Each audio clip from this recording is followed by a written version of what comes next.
11 నుంచి 9వ తేదీ ఉదయం 11 వరకు ఎగ్జిబిషన్ గ్రౌండ్స్ లో నిరాటంకంగా ఈ ప్రసాదాన్ని పంపిణీ చేయడం జరుగుతుంది. ఇవాళ ఈ ప్రెస్ మీట్ పెట్టడానికి ముఖ్య ఉద్దేశం ఏంటంటే వివిధ రాష్ట్రాల నుంచి దేశ విదేశాల నుంచి ఇవాళ చాలా మటుకు ఫోన్స్ వస్తున్నాయి. ఏంది అని అంటే కరోనా అనేది కూడా ఒక ఇబ్బంది చేసే మళ్ళీ మొదలవుతుంది అనేది వారి వారి డౌట్స్ ఉన్నాయి. వారి శంకరను తీర్చడానికి గవర్నమెంట్ హెల్త్ డిపార్ట్మెంట్ వారు తగు జాగ్రత్తలు అనంటే శానిటైజేషనే గాని హ్యాండ్ శానిటైజేషన్ ప్రొవైడ్ చేయడమే గాని శుచి శుభ్రత అక్కడ గ్రౌండ్ లో పాటించడమే గాని తగు ఏర్పాట్లు వాళ్ళు చేయడం జరిగిందన్నమాట.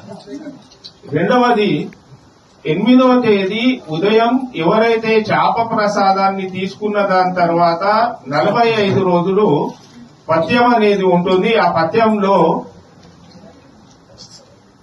సూచించినటువంటి 27 పదార్థాలను వారు ఎవరైతే రోగులు ఉన్నారో వారికి 45 రోజులు పథ్యం చేయాలి. అది పథ్యం అనేది కంపల్సరీ ఉంటుంది అన్నమాట. ఆ పథ్యం ఇంటికి తీసుకోవడానికి మళ్ళీ వేరే కార్తీ ప్రసాదం ఇవ్వడం జరుగుతుంది. అది 6 మాత్రలు చేసుకోవాలి. ఆ 6 మాత్రలను చేసుకుని నీడలో ఆరబెట్టుకోమని రాసుకున్నది. నీడలో ఆరబెట్టుకుని ప్రతి 15 రోజులకు ఆరుద్ర, పుష్యమి, పునర్వసు అనే 3 కార్తులు వస్తాయి. ఆ కార్తుల నాడు ఉదయం ఒకటి పరిగడుపున గోరువెచ్చని నీళ్లతోని రాత్రి భోజనం చేసిన దాని తర్వాత ఒక మాత్ర 2 గంటలు గ్యాప్ ఇచ్చి ఒక మాత్ర అలా మళ్ళీ 15 రోజులకు 2 మళ్ళీ 15 రోజులకు 2 అలా 45 రోజులు ఈ ప్రసాదాన్ని తీసుకున్న దాని తర్వాత మళ్ళీ వచ్చే సంవత్సరం మళ్ళీ తీసుకోవడం అనేది జరుగుతుంది అన్నమాట.